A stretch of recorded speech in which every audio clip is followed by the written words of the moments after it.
This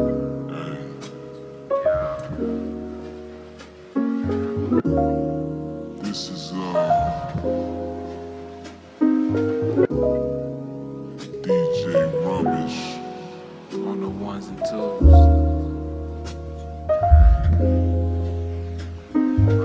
And I just come here to let y'all know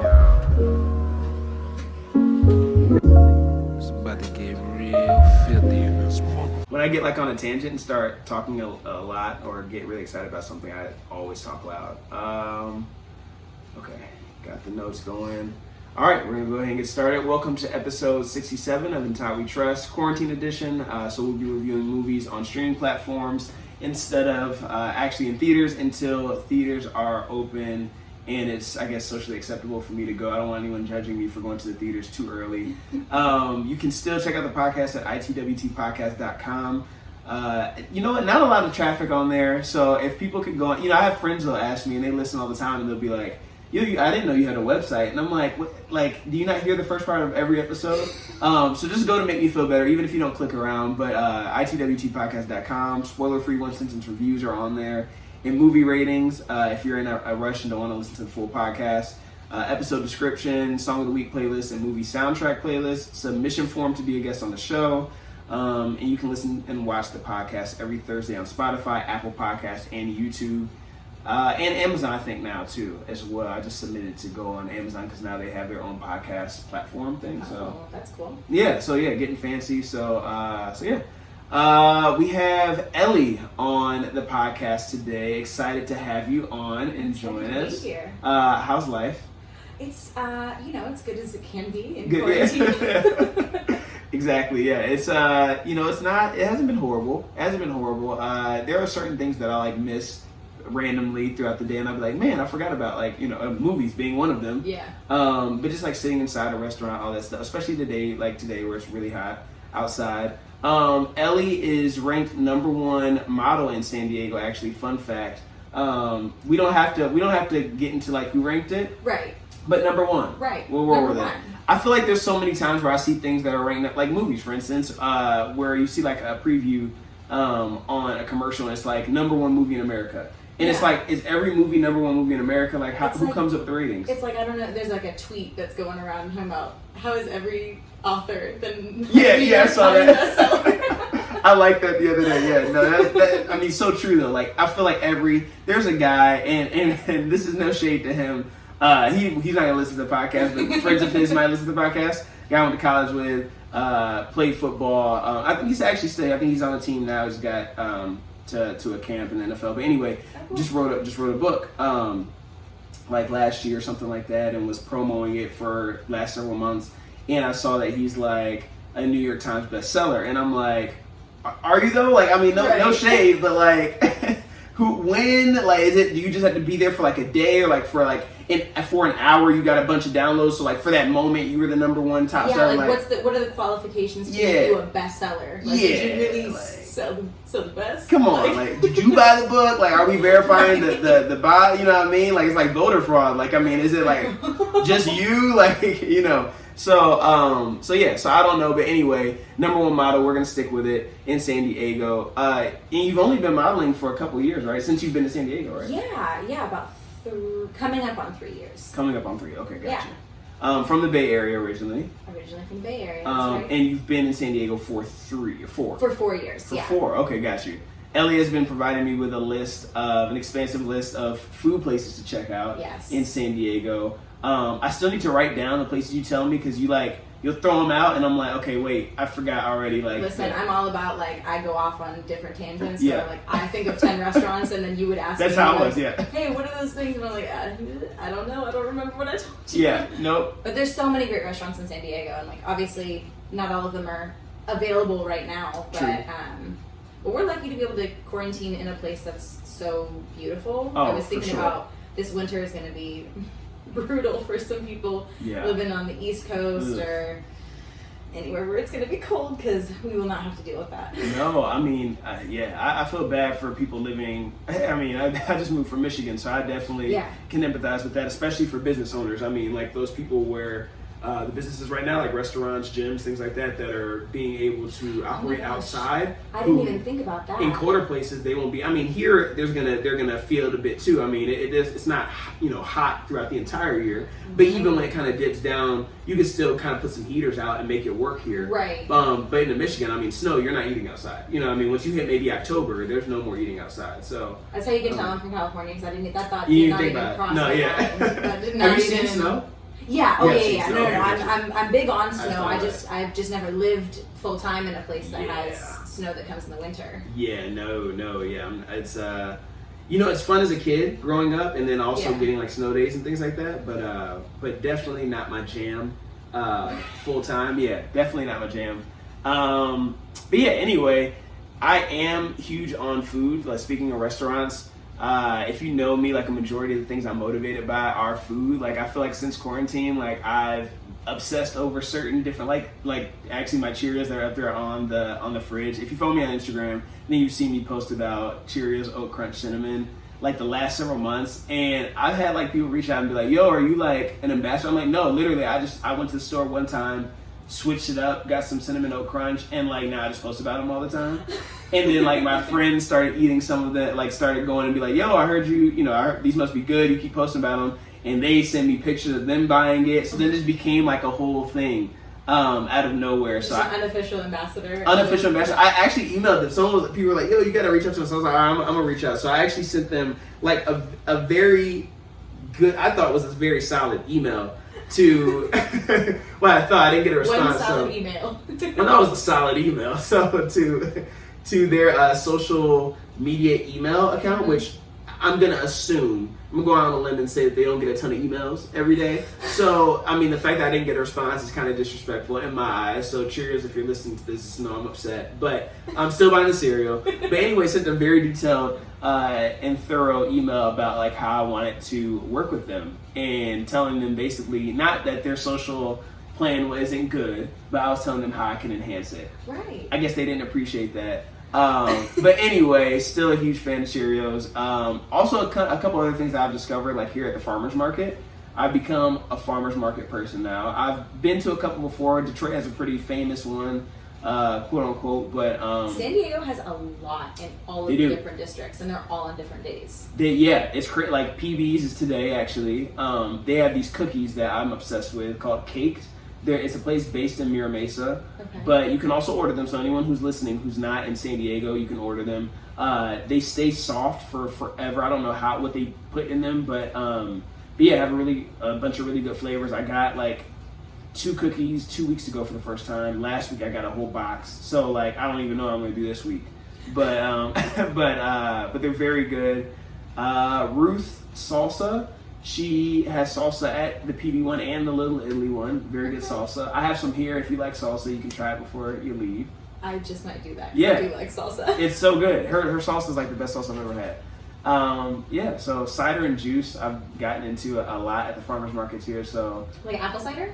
Apple cider, yeah. There's this place, I have to look up the name of the farm, but they do cider. But they have like cider, and they have like pomegranate cider, like with this apple and pomegranate, and they have like apple and lemon, which is my favorite. They have like apple and cherry. Very good. It's very good.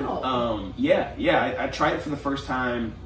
Apple and cherry cider sounds bomb. It is good. It's very sweet. It is very good, and they're very nice. I mean, I feel like it's a great fall drink. It is, yeah. I've been drinking it throughout the summer, but it is a good.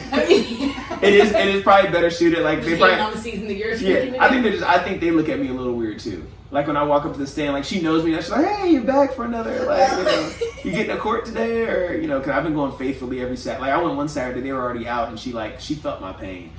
Oh no. But yeah, but they're very broken walking away. I was a little salty, but with your empty gallon jug. Yeah, exactly. Head down. So I've been a huge farmers market guy since I moved here. So and I gotta go to the OB one. I heard the OB one is really cool. The OB one's really good. The North Park one is pretty cool too. It's actually like right by That's my right. house. Yeah, you're in North Park. Yeah. And it's just honestly I've been to a lot of them because I've bounced around different areas of San Diego since living here, and they're all great. Yeah. And there's just so much good food in San Diego. Yeah, there really is. Yeah. I feel like you just can't run out of it. And like people tell me like this is the best taco shop, and I'm like, you can't call something the best because I mean, one, what happens is people go to like 2, they find one they really like and they just keep going there. So it's like you're not really trying a multiple. And then also like there's probably so many different places around here that are just amazing and authentic and well, and it's just I mean it like San Diego we do Mexican food, right? Which is like I mean it's fitting, but like it's oh my god, there's so many great taco spots and like everyone and like I am one who like I don't stick to one specific one because I really like trying new food. And yeah, it's that's like smart. Like you, I'm really into food and I like obsess over finding food that I haven't tried before and like new taco spots are where it's at because they make different salsas and different like sauces. They marinate their meat differently. It's tortillas are different. Like there's so many factors. All the factors. Yeah, I was about to say I can go on like a whole. I could probably do a food. There's a couple things that I could totally do a podcast on besides movies. Food is one, music is another. Like those 3 things I probably could talk about forever. I didn't know that about you. But music is one for sure. Music I like more than movies actually. Are you musically inclined? Like, are you talented? Do you play instruments? I wouldn't say sing? that. I did play. I do sing. I'm not a good singer, but I will sing. I say the same thing about myself. Like I sing not for the pleasure of others because it's definitely not a pleasure for others to hear, but definitely I enjoy it myself. Yeah. Oh yeah. I definitely. I'll put on a performance though. Like if we're on a like long car ride ever sometime, you'll get a performance. I'll have a set list ready. Okay. It's not like I said. It won't be good. I'm probably more of a performer than anything. There's gonna be a lot of like arms, a lot of theatrics with it. Like so, but yeah. As far as the actual vocals, maybe not there. But yeah, not great. Other than that, how's quarantine been in general? I actually, I mean, as much as it's definitely there are like really great days and really bad days. I actually think that it's given me a lot of perspective as to like the things that are important to me and the things that bring me happiness. We're fortunate to live in San Diego where the weather's great, so I've been able to exercise a lot, which has been nice. Yeah. I feel like that's such an advantage of being able to go outside and be in the sunshine and be able to 100%. like 100%. that I think has been a game changer is being able to stay at home but still be able to go outside and breathe fresh air and stuff like that. I feel like I've managed okay. I still hope it's not going to happen for much longer, but for the foreseeable future, I don't see anything changing. Yeah, no, it's, I said to a friend the other day, the longer it goes, the harder it is to actually picture an ending. Totally. Which is kind of bleak. That's a great way of putting it, because I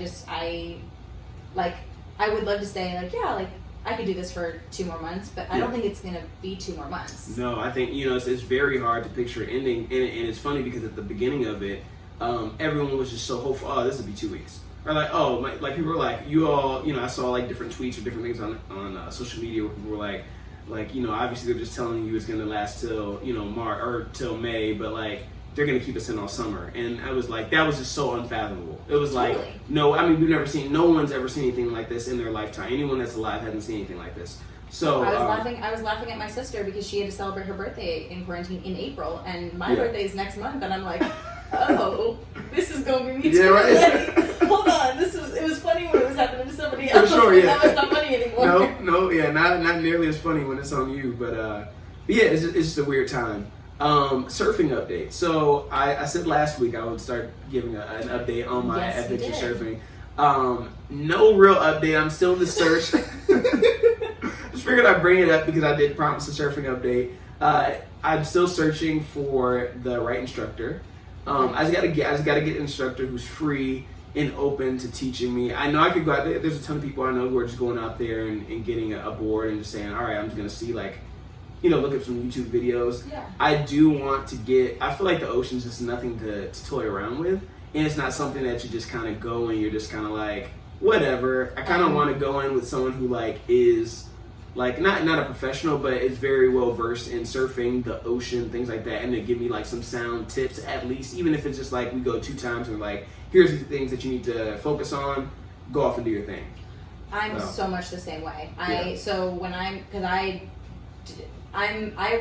not afraid of the ocean. Yeah. I just respect that I am 100% weaker than everything in it. Yes. Okay. Yeah. I like that. And so when I moved down here, I was like, oh, I really want to learn how to surf. That was my